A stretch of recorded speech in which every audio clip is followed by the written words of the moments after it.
Ta parole est une lampe à mes pieds, une lumière sur mon sentier. Psaume 119, verset 105. La méditation.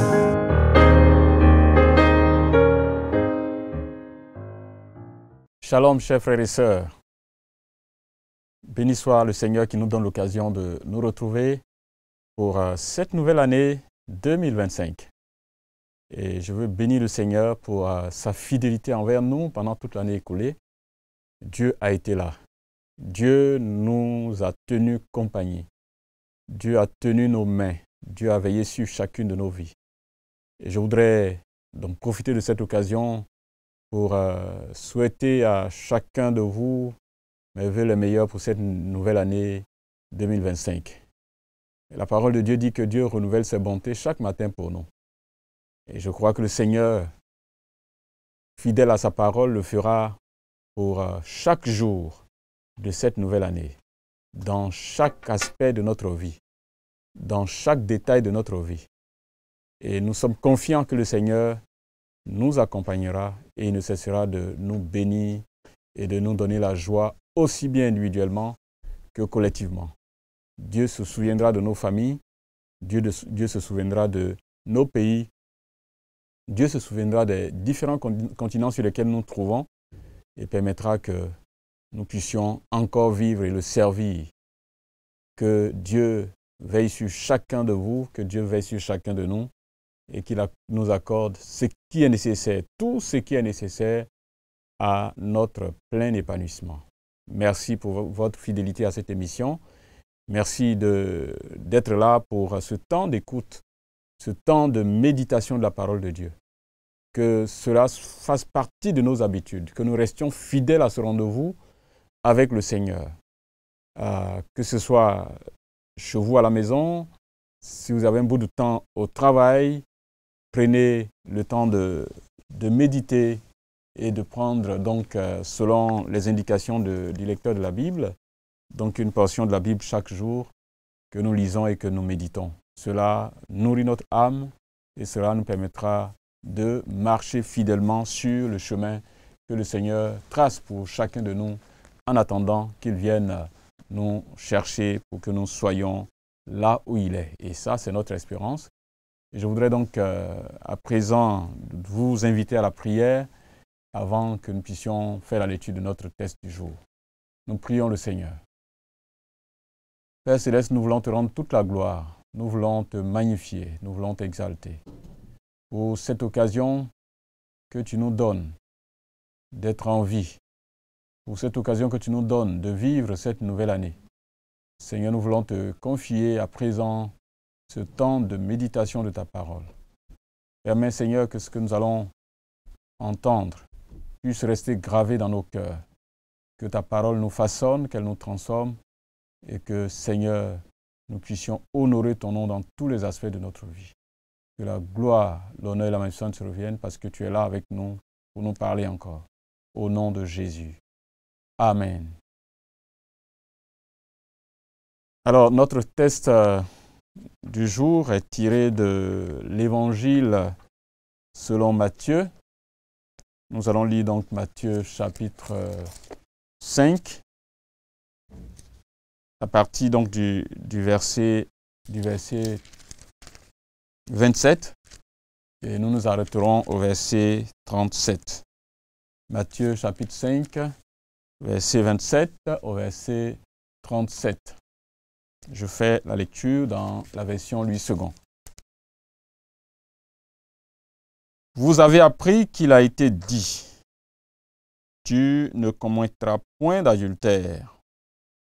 Mais moi je vous dis que quiconque regarde une femme pour la convoiter a déjà commis un adultère avec elle dans son cœur. Si ton œil droit est pour toi une occasion de chute, arrache-le et jette-le loin de toi. Car il est avantageux pour toi qu'un seul de tes membres périsse et que ton corps entier ne soit jeté dans la géhenne. Et si ta main droite est pour toi une occasion de chute, coupe-la et jette-la loin de toi. Car il est avantageux pour toi qu'un seul de tes membres périsse et que ton corps entier n'aille pas dans la géhenne. Il a été dit que celui qui répudie sa femme lui donne une lettre de divorce. Mais moi, je vous dis que celui qui répudie sa femme, sauf pour cause d'infidélité, l'expose à devenir adultère. Et celui qui épouse une femme répudiée commet un adultère. Vous avez encore appris qu'il a été dit aux anciens, tu ne parjureras pas, mais tu t'acquitteras envers le Seigneur de ce que tu as déclaré par serment. Mais moi, je vous dis de ne jurer aucunement, ni par le ciel, parce que c'est le trône de Dieu, ni par la terre, parce que c'est son marchepied, ni par Jérusalem, parce que c'est la ville du grand roi. Ne jure pas non plus sur ta tête, car tu ne peux rendre blanc ou noir un seul cheveu. Que votre parole soit oui, oui, non, non. Ce qu'on y ajoute vient du malin. Jusque-là, notre lecture. Que le nom du Seigneur soit béni pour sa parole qui met à notre disposition. Qu'est-ce que ce texte nous apprend sur Dieu le Père, Dieu le Fils ou Dieu le Saint-Esprit? Est-ce qu'il y a un ordre auquel nous sommes appelés à obéir? Ce sont les deux questions donc qui vont être la base de notre réflexion autour de ce texte. Mais il faut savoir que nous avons dans ce texte donc les standards moraux que le Seigneur attend de ceux qui lui appartiennent. Les standards moraux. Quelle est la barre que le Seigneur a placée sur le plan moral pour chacun de ses enfants, de ceux qui lui appartiennent et qui marchent avec lui. Nous sommes donc dans cette partie de l'évangile de Matthieu que nous appelons le sermon sur la montagne, qui se tend du chapitre 5 au chapitre 7, où le Seigneur donne de grands enseignements à ses disciples concernant la marche spirituelle, la vie dans ce monde et les grands standards moraux qui doivent conduire la vie des enfants de Dieu, de la vie des disciples. Qu'est-ce que ce texte nous apprend sur Dieu le Père, Dieu le Fils ou Dieu le Saint-Esprit? Ce que ce texte nous apprend ici, que le Seigneur est en train de nous montrer ici, c'est que les standards de notre Seigneur, donc du royaume auquel nous appartenons, donc le royaume de Dieu, ces standards, ces valeurs sont au-dessus des valeurs du monde, des standards du monde. Et ça, c'est vraiment des choses que nous devons garder. Et l'un des éléments que nous avons ici, très fort, c'est justement le fait d'être coupable ou d'être considéré comme quelqu'un qui a commis un adultère lorsque on a convoité une femme. Donc, ça se passe dans le cœur. Nos lois du monde ne vont pas jusque-là. Parce que personne ne peut lire dans le cœur de quelqu'un. Vous pouvez voir quelqu'un devant vous de qui on fait tous les éloges, mais en réalité dont le cœur est totalement pourri. Parce que rempli de haine, rempli de convoitise, mais personne ne voit cela, mais le Seigneur lui voit.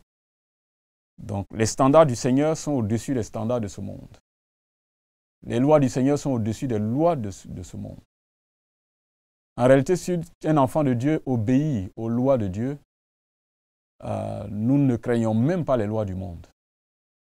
Quand quelqu'un marche fidèlement avec le Seigneur et obéit au Seigneur, il n'a aucunement à craindre les autorités de ce monde. si effectivement les autorités sont justes, si les lois sont effectivement appliquées, si les lois sont justes. Un enfant de Dieu qui obéit aux principes établis par notre Dieu n'a rien à craindre des lois établies dans ce monde. Parce que les standards de notre Seigneur, les lois que le Seigneur a établies, sont au-dessus de ce que le monde a établi comme loi. Donc, les lois de Dieu sont au-dessus des lois du monde. Ce sont des lois pures, des lois vraies, des lois justes, des lois équitables.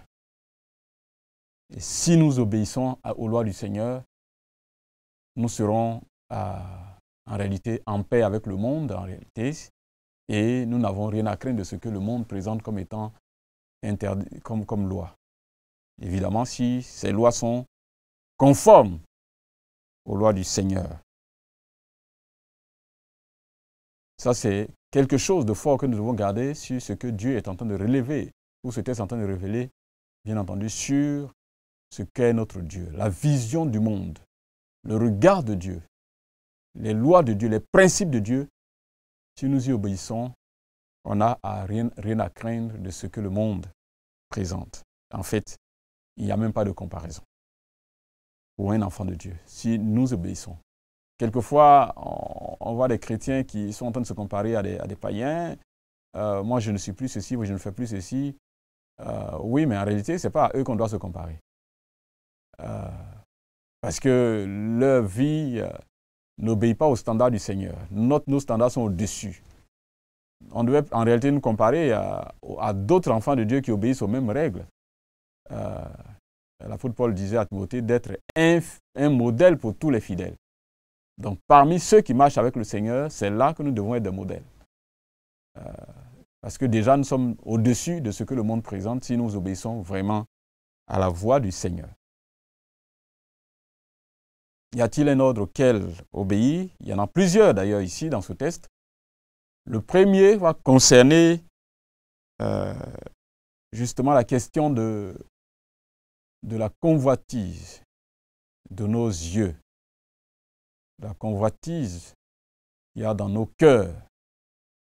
Convoiter une femme qui n'est pas notre femme. La Bible dit, le Seigneur Jésus dit que si quelqu'un le fait, il aura déjà commis l'adultère. Alors, quand nous regardons le texte dans ce sens, nous sommes en train de plus regarder les hommes. Parce que le texte dit ceci, mais je vous dis que quiconque regarde une femme pour la convoiter a déjà commis un adultère avec elle dans son cœur. Le verset 28. Donc ça ne regarde. On voit clairement que le regard est porté ici sur les hommes qui convoitent une femme. Mais il y a en réalité une interpellation aux femmes aussi. Regardez bien dans notre contexte comment beaucoup de femmes s'habillent. Ce sont des femmes presque nues qui circulent dans nos rues et qui parfois à dessein s'habillent comme ça pour faire exercer une certaine pression sur les hommes qui les voient. Donc de la même façon à laquelle le Seigneur s'adresse aux hommes en disant de ne pas convoiter, donc de ne pas regarder et entretenir des choses, de mauvaises idées, des sales idées dans le cœur. Mais en même temps, le Seigneur est en train de parler indirectement aux femmes en disant ne soyez pas la source de la convoitise des hommes que vous avez autour de vous. Ne soyez pas des éléments qui créent, qui suscitent la convoitise, la sale convoitise au cœur des hommes. Et le Seigneur appelle ici à la décence dans notre manière, que ce soit les hommes ou les femmes, aussi dans notre manière de nous habiller, de faire en sorte de protéger notre nudité, de ce qui fait partie de notre intimité, qu'il n'y ait pas de choses qui scandalisent, qui suscitent dans le cœur de quelqu'un des pensées malsaines.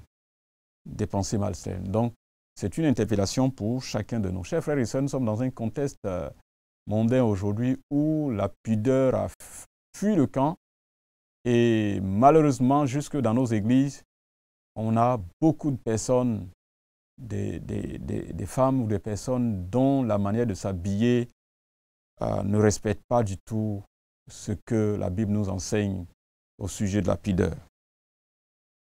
Que le Seigneur aide chacun de nous à veiller sur son cœur, sur ses pulsions, et qu'il puisse aussi ne pas être l'instrument qui éveille dans le cœur des uns et des autres de mauvaises pensées. Vous voyez donc que le Seigneur va loin de l'acte physique lui-même, mais le Seigneur regarde le cœur dans lequel est conçu tous les plans de l'adultère. Donc ça, c'est la première chose, le premier ordre que le Seigneur nous donne.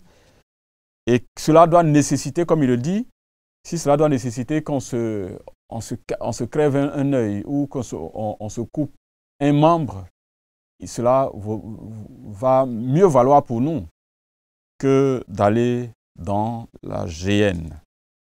Et cela me fait penser à un certain nombre de privations que Dieu nous demande en réalité. Nous priver de certaines choses si nous pensons que cela va nous conduire à des dangers. Nous éloigner de certaines choses si nous pensons que cela va nous envoyer loin du Seigneur. Certaines privations. Et quelquefois, Dieu lui-même le fera. Il va nous priver de certaines choses s'il voit que cela va nous conduire loin de lui. Il peut le faire et il le fait aussi. Quelquefois, c'est des prières que nous lui adressons et quand il sait que ce que nous lui demandons va nous éloigner de lui, va être un danger pour nous, il va refuser de nous l'accorder. Donc c'est aussi une manière de le faire. L'autre manière que Dieu peut utiliser aussi, c'est que Dieu nous laisse la responsabilité. Dieu nous laisse la responsabilité de décider en fonction donc de nos propres choix personnels, de notre choix de lui plaire ou de lui désobéir. De faire le choix d'abandonner, de nous éloigner, de nous priver d'un certain nombre de choses. Donc, je disais tantôt que Dieu peut lui-même nous priver de quelque chose. Dieu peut nous enlever quelque chose s'il pense que ça va nous conduire loin de lui. Mais aussi, peut nous laisser la responsabilité de nous-mêmes. Donc, nous éloigner de cela, nous priver de cela, nous enlever cela, si nous trouvons que cela va nous éloigner de notre intimité avec le Seigneur ou va nous conduire dans le péché. Donc, Dieu va nous laisser la responsabilité de choisir ou de mal agir, parce que nous pouvons le faire aussi. Mais Dieu ne souhaiterait pas que ce soit le cas pour nous. L'autre aspect que le Seigneur donne, ici, c'est donc dans les versets 31 et le verset 32, où il donne aussi un ordre sur la question du divorce ou de la répudiation d'une épouse. Le Seigneur demande ou il exige que nous ne posions pas cela, que nous ne fassions pas cela. Et que cela ne fasse pas partie de nos pratiques, de notre mode de vie. Donc, il s'agit de nous éloigner de toutes ces questions liées au divorce. Et il dit que la seule condition qu'il donne, ou bien la seule possibilité qu'il donne, c'est en cas d'adultère. Quand un homme ou une femme aura, n'est-ce pas, rompu cette relation conjugale en entretenant des relations extra-conjugales. L'adultère, par exemple. Donc, le cas d'infidélité, donc le Seigneur autorise cela. Mais il est en train de dire en réalité combien de fois la relation conjugale est une relation sacrée et que chacun de nous devrait y veiller. Le Seigneur parle à un peuple au sein duquel la question de la répudiation de la femme était une question très légère. Pour n'importe quelle raison, quelqu'un pouvait se lever et laisser tomber sa femme. La question a été posée ailleurs à Jésus et il leur dit, mais c'est à cause de la dureté de vos cœurs que Dieu a permis à Moïse, que Moïse vous a donné cette loi-là. Donc, que ce n'était pas la volonté de Dieu de le faire, mais c'est à cause de la pression liée à la dureté de votre cœur que Dieu vous a concédé ce qu'il vous plaît, même s'il ne vous permet pas, il ne vous encourage pas à le faire. Donc, la répudiation de l'épouse, du conjoint, ne fait pas partie du plan initial de Dieu, et Dieu souhaiterait que ce ne soit pas donc un mode de vie parmi le peuple chrétien, le peuple de Dieu. Nous sommes dans un contexte où cela est devenu pratiquement un jeu, où le caractère sacré du lien conjugal est banalisé, est profané. Jésus est en train de nous rappeler cela et de dire non, cela ne fait pas partie du projet initial de Dieu, que nous devons veiller à garder la solidité de nos familles, à garder la solidité du lien conjugal. Mais ça veut dire aussi que le mariage ne doit pas être quelque chose qui est léger, mais nous devons prendre le temps de prier, de nous préparer et de faire un choix qui soit conforme à la volonté de Dieu. Cela nous mettra à l'abri de beaucoup de désordres qui se fait aujourd'hui dans beaucoup de nos couples. C'est un appel, c'est un ordre que le Seigneur nous donne en tant que peuple de Dieu, que nous soyons les premiers à valoriser le mariage, ce que le monde est en train de piétiner. Et la troisième chose que le Seigneur nous donne comme ordre, c'est justement de ne pas jurer n'importe quoi. Ce n'est même pas nécessaire de le faire. Et il dit de ne pas jurer. Quand vous avez prêté serment ou vous avez décidé de faire quelque chose pour le Seigneur, il faut respecter ce que nous avons décidé de faire, que ce soit pour le Seigneur, que ce soit pour quelqu'un d'autre.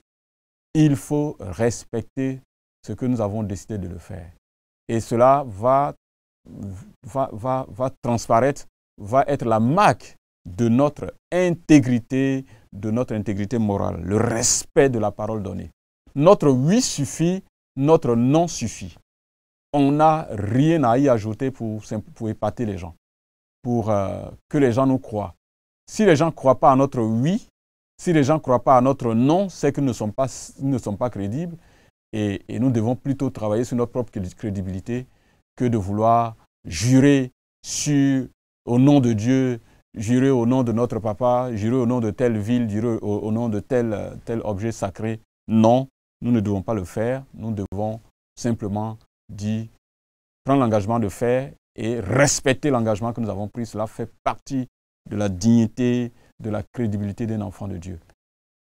Que le Seigneur nous aide, chers frères et sœurs, à respecter ces standards moraux qui font de nous un peuple particulier, un peuple appartenant au Dieu saint. Ce ne sont pas nos bruits dans les églises, dans les quartiers, qui font de nous vraiment des enfants de Dieu sérieux, un peuple sérieux, mais c'est le respect des standards de Dieu, qui sont des standards au-delà des standards mondains. Ne pas convoiter la femme de quelqu'un, ne pas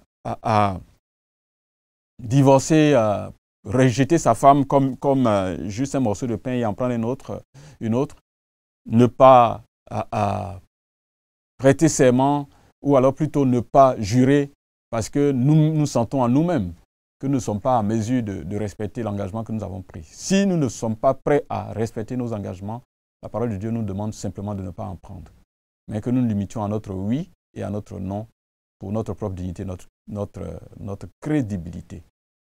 Que le Seigneur nous aide, chers frères et sœurs, en cette nouvelle année, et que Dieu nous aide à respecter et à obéir aux standards qu'il a placés devant nous. Amen. Nous allons prier le Seigneur par rapport à cette parole que nous avons entendue. Seigneur, nous te disons merci pour cette parole que tu nous donnes. Tu as fait de nous un peuple mis à part, un peuple spécial, à travers tes lois, au travers de tes standards qui sont au-dessus de ce que le monde présente. Donne-nous de pouvoir être à la hauteur de cela pour honorer ton nom et glorifier ton nom. Père céleste, que la gloire de notre vienne au nom de Jésus. Amen. Que le Seigneur vous bénisse et à bientôt donc pour une autre belle occasion de méditation de la parole de Dieu. Amen. Ta parole est une lampe à mes pieds, une lumière sur mon sentier. Psaume 119, verset 105. La méditation.